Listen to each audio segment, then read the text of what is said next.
For further analysis on the escalating offensive on Lebanon, we're joined by UNICEF spokesperson Tess Ingram. Welcome, Ms. Ingram. Thank you for joining us. Thank you. What are UNICEF's estimates regarding the number of casualties in Lebanon among children, and what are the conditions of the displaced people in the country's shelters? In the last couple of weeks, the number of children killed and injured has happened at a rapid pace. We estimate that over 100 children have been killed in that time frame, and almost 700 injured, which is a shocking escalation from the number of children that were killed and injured in the months leading into the last fortnight. So this really is increasing rapidly. And for those children who have managed to flee without harm, the conditions for the displaced are really dire. I've spent this week some time in some of the shelters where people are living, and I spoke to families who told me that they left with almost nothing, families that only have the clothes that they're wearing. One mother told me that the lucky families are the ones that have a change of clothes. And so UNICEF is bringing what we can to these shelters to try and support families get through this immediate period of crisis. So do you think that we could possibly see the same thing happening in Lebanon as we've seen in Gaza, where UN facilities had been bombed that sheltered children, in addition to obviously these children not being able to access education for a whole year, and also the difficult sanitation situations that they're in, leading to many skin diseases and diseases in general? Well, look, obviously I can't predict what's going to happen in terms of this conflict, but that would be a catastrophe for the children of Lebanon, and UNICEF is urging all parties to the conflict to agree to a ceasefire immediately, and the international community to put pressure on that circumstance to ensure that we don't see that sort of situation here in Lebanon. We can't afford to see it. This is a very vulnerable population that has already been through so much in the last 5 years, including an economic crisis that sent poverty rates soaring, and as well, of course, the Port of Beirut explosion. So families were already having a difficult time before this conflict, and this is really just compounding the situation in a really serious way.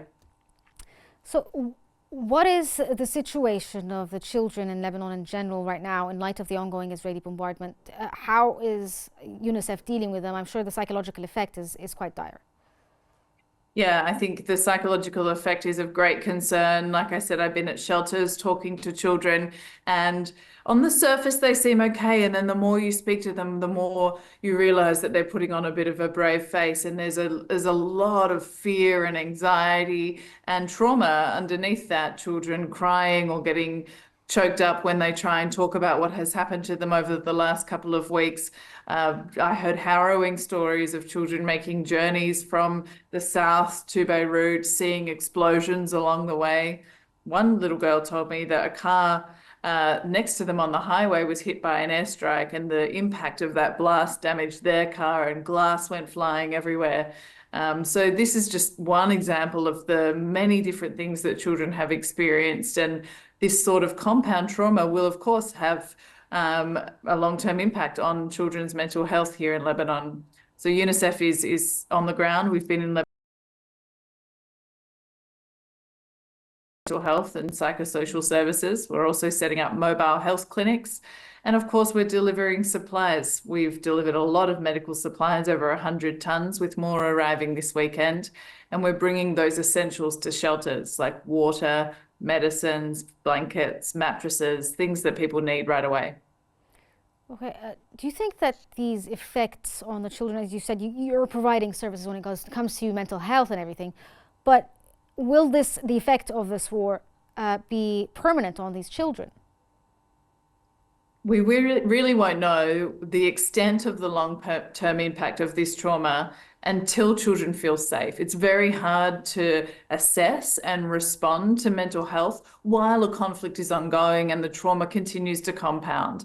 So once children feel safe, once they're able to reflect on what has happened to them and communicate that, that's when we'll really understand how serious the impact of this trauma will be on the children of Lebanon. But it's safe to say that children are going to require psychosocial and mental health support now and in the days and weeks to come. Okay, Lebanese Prime Minister Najib Mikati issued an urgent call to international organizations to allow in medical authorities to evacuate the casualties from the targeted areas. How do you see the international community's response to this call, and how will UNICEF also respond to this call to action? UNICEF is here. We're doing everything we can to support children wherever they are, whether that's in hospitals, in communities, in shelters, from south to north. The challenges are great, and the international community does really need to step in here to ensure that the children of Lebanon receive the support that they need in this time of crisis. UNICEF is appealing for US $105 million for the next 3 months for our response. And of course, there are other agencies and the government of Lebanon that are also responding. So it's important that the international community gets behind these efforts to protect the children of Lebanon. If we could go back to the idea of mental health, do you think that this could possibly in the future, I know you don't want to talk about long-term things as long as the war's going, but do you think that mental health could also affect the development of children in general? Yes, we know that there are many aspects of a child's life that can affect its long-term development. Its nutrition is one. If children don't get adequate nutrition early in life, they can be stunted or wasted. They're technical terms that basically mean the growth of a child's body is altered, and that can have a long-term impact on them in terms of their ability to enter the workplace or perform well in school. And mental health has the same sort of impacts, that if a child has compound trauma early in life, that can stay with them for the rest of their life and have consequences for many years to come. And as a spokesperson for UNICEF, what steps would you urge the international community to take to tackle the situation in Lebanon and end this cycle of violence? So first of all, our main call is to the parties of conflict to have a ceasefire. That's the number one thing. The international community can aid in that effort by ensuring loud advocacy for that ceasefire. That's the number one thing that we really need. But beyond that, support for humanitarian organizations like UNICEF is critical to make sure that we can continue our work to support the children of Lebanon. That can be through both providing humanitarian aid and supplies, but also funds so that we can continue our work. The other thing we really need is for supply routes to remain open. Of course, many airlines have cancelled their flights into Lebanon because of the security situation, and that makes it challenging for us to bring in that life-saving aid. And we are managing. We've got, as I said, some medical supplies arriving by plane this weekend, but we need to ensure that those supply routes remain open, land, air, and sea, so that aid can get in. Okay, thank you, Ms. Tess Ingram, the spokesperson for UNICEF. Thank you so much for joining us.